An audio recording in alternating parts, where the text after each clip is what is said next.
Group 1 ద్వారా ఎంపీడీఓగా నియమితులైన వారు 22 ఏళ్ల పాటు దాదాపు 2 దశాబ్దాల పైచిలకు వాళ్ళకి ప్రమోషనే ఉండేది కాదు, పదోన్నతి ఉండేది కాదు. దీంతో పని పట్ల కొంత ఒక కంప్లసెంట్ యాటిట్యూడ్, ఒక నిరాసక్తత, ఒక నిర్లిప్తత వచ్చేది. దీన్ని పోగొట్టేందుకు చట్టబద్ధంగా అవకాశం ఉన్నంత వరకు సంస్కరణలు తీసుకొచ్చాం.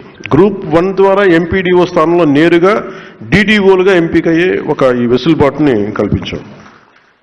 తొలిసారిగా జెడ్పీ సిఇఓ స్థాయిలో ప్రమోషనల్ వ్యవహారంలో ఉమ్మడి రాష్ట్రంలో కూడా ఇందాక చెప్పినట్టు అమలు చేయని నిర్ణయాలని మనం కూటమి ప్రభుత్వం నారా చంద్రబాబు నాయుడు గారి నాయకత్వంలో ఇది అమలు చేస్తా ఉంది.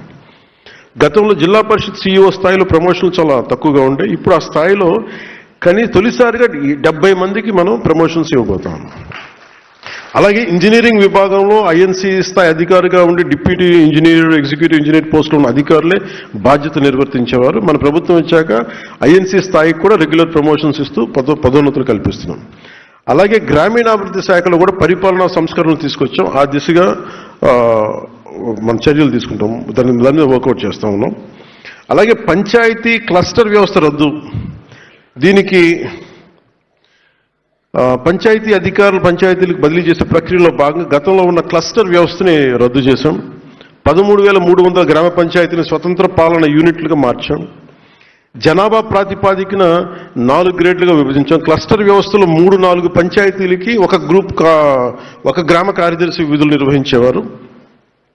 నూతన విధానంతో గ్రేడ్ల వారీగా విభజించబడిన ప్రతి పంచాయతీకి ఒక పంచాయతీ సెక్రటరీ నియమించాం. తద్వారా ప్రజలకు అందాల్సిన సేవలు మరింత సులభంగా ఉంటాయి. అలాగే పంచాయతీ కార్యదర్శి పేరును పంచాయతీ అభివృద్ధి అధికారిగా, అంటే పంచాయత్ డెవలప్మెంట్ ఆఫీసర్గా మార్చాం.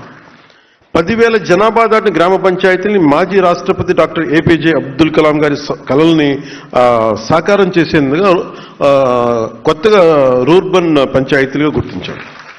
డిప్యూటీ ఎంపీడీఓ స్థాయి గెజిటెడ్ అధికారి నియమించి మున్సిపాలిటీతోటి సమానంగా అభివృద్ధి చర్యలు చేపట్టలు తీసుకుంటున్నాం. అలాగే డీడీఓ కార్యాలయాలు 73వ రాజ్యాంగ సవరణ స్ఫూర్తితో గ్రామ స్థాయిలో పాలనను సులభతరం చేసే ప్రక్రియలో భాగంగా దాదాపు రాష్ట్ర వ్యాప్తంగా 77 డీడీఓ కార్యాలయాలు ప్రారంభించాం ఒకే రోజు. గతంలో ఎంపీడీఓ కార్యాలయాల్లో ఒక మూలను కూర్చొని విధులు నిర్వహించుకునే పరిస్థితి నుంచి పూర్తి స్థాయి సిబ్బందితో ప్రత్యేక కార్యాలయాలు ఏర్పాటు చేసాం. అవి మన గవర్నమెంట్ సొంత కార్యాలయాలు. అవి ఈ కార్యాలయాల్లో ఆర్డీఓ స్థాయి అధికారిని నియమించి పంచాయతీరాజ్ మరియు గ్రామీణాభివృద్ధి శాఖలోని అన్ని విభాగాల డివిజనల్ అధికారులు అయిన డీడీఓలు, డిఎల్పిఓలు, ఏపీడీ డ్వామా మరియు ఇతర అధికారులు ఈ కార్యాలయం నుంచే ఒకటే చోట సేవలు అందిస్తారు. పౌర సేవలు మరింత విస్తృతంగా ప్రజలకు చేరువయ్యేందువరకు ఈ మార్గం సహాయపడుతుంది. అలాగే ఉద్యోగుల భద్రత, హక్కుల పరిరక్షణ, ఇది నాకు చాలా కీలకం. ఇది నా పర్సనల్, ఇది రూల్. కానీ దీన్ని మనకి ఒక చిన్నపాటి ఉద్యోగికి ఇబ్బంది వస్తే మాకెందుకు లేని చెప్పి వదిలేస్తాను. నేను వచ్చినప్పుడు వెరీ క్లియర్ కట్ ఇన్స్ట్రక్షన్ ఏమి ఇచ్చానంటే మన ఉన్నతాధికారులకి కానీ అందరికీ కూడా, ముఖ్యంగా మహిళలకి ఇబ్బంది లేకుండా చూడండి. ఎలాంటి వేధింపులు ఉన్నా కానీ చాలా బలమైన చర్యలు తీసుకోండి. అది ఎట్టి పరిస్థితుల్లో that is one uncompromising approach this government is intended to take it forward. 2, ఎవరి మీదైనా సరే ఎనీ పొలిటికల్ కావచ్చు, మిగతా వాళ్ళు కావచ్చు, వారి మీద దాడి జరిగితే మటుకు మీరు స్పేర్ చేసేది లేదని చాలా క్లియర్ కట్గా చెప్పాం.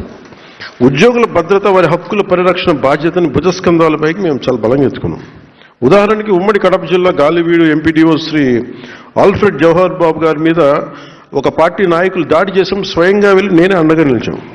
ఇది ఎందుకు చేశామంటే, ఇది మా మినిస్ట్రీ కింద ఉన్నప్పుడు, సంబంధిత శాఖ మంత్రిగా ఉన్నప్పుడు మా పర్యవేక్షణలో ఉన్న అధికారి మీద మీరు పల్లెత్తి ఒక మాట ఉన్నా కానీ we will take it very seriously, we will not gonna to spare anybody. అలాగే నిర్వహణలో ఉన్న ఉద్యోగులకు ఎలాంటి ఇబ్బందులు వచ్చినా తోడుగా ఉంటామని ఈ సందర్భంగా మరోమారు మీ అందరికీ మాటిస్తున్నాం. అలాగే దీంతో పాటు పంచాయతీరాజ్ మరియు గ్రామీణాభివృద్ధి శాఖలో తొలిసారి అంతర్గత బదిలీలను అత్యంత పారదర్శకతో నిష్పక్షపాతంగా పూర్తి చేశాం. ఒక రాడికల్ ట్రాన్స్పరెన్సీ ఎందాకంది ట్రాన్స్ఫర్మేషన్. అలాగే ఉద్యోగుల శిక్షణలో ఇది మన నెంబర్ 1 స్థానానికి మనం చేరగలం. సో ఉద్యోగులకు ప్రమోషన్లు ఇవ్వడమే కాదు, వారికి శక్తి సామర్థ్యాలు, కెపాసిటీ బిల్డింగ్ పెంచాల్సిన అవసరం ఉందని నా చెవుల్లో ఒక ఇల్లు కట్టుకొని మరి ఓఎస్డి గారు మన వెంకటకృష్ణ గారు చెప్పారు, సార్ కెపాసిటీ బిల్డింగ్ చేయాలి కంట్రీ. అసలు ఆయనకి ఒక ఎంత ప్యాషన్ ఏంటంటే ఒక పంచాయతీరాజ్ వ్యవస్థను ఇంత బలోపేతం చేయాలని. I'm fortunate to have Venkatakrishna గారు లాంటి ఓఎస్డి. ఆ కెపాసిటీ బిల్డింగ్ ఆయన పడ్డ తపన. అలాగే జిల్లా స్థాయి అధికారులతో 500 మందికి ఐఐఎం విశాఖ లాంటి ప్రతిష్టాత్మక ఇన్స్టిట్యూషన్స్లో శిక్షణ ఇచ్చాను. అలాగే భవిష్యత్తులో ఇలాంటి కార్యక్రమాలను కొనసాగిస్తూ సిబ్బందికి మెరుగైన సేవలు అందించే విధంగా చర్యలు తీసుకుంటా ఉన్నాం. అలాగే రాష్ట్రీయ గ్రామ స్వరాజ్ అభియాన్ కార్యక్రమంలో Andhra Pradesh state institute of rural development ద్వారా 2,67,503 మంది ఉద్యోగులు మరియు స్థానిక సంస్థల ప్రతినిధులకు కెపాసిటీ బిల్డింగ్లో శిక్షణ ఇచ్చి గతంలో దేశంలో 24వ స్థానంలో ఉన్న ఆంధ్రప్రదేశ్ని ఈ రోజున ఆంధ్రప్రదేశ్ నారా చంద్రబాబు నాయుడు గారి నాయకత్వంలోని కూటమి ప్రభుత్వం మొదటి స్థానంలోకి తీసుకొచ్చారు. అలాగే మొట్టమొదటిసారి మనం ఆర్డబ్ల్యూఎస్ ఇంజనీర్స్కి, డిప్యూటీ ఎంపీడీఓలకి విలేజ్ వాటర్ సెక్యూరిటీ ప్లాన్ మీద చాలా సంపూర్ణమైన ఒక సమగ్రమైన శిక్షణ ఇచ్చాను.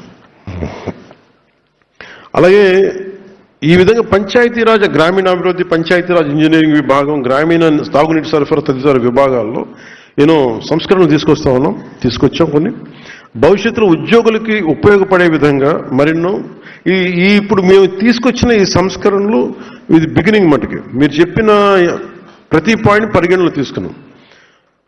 అలాగే చట్టబద్ధంగా మీకోసం చేయగలిగినవన్నీ మేము చేస్తాం.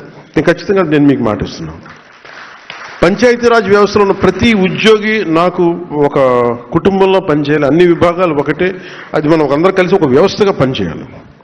అయినా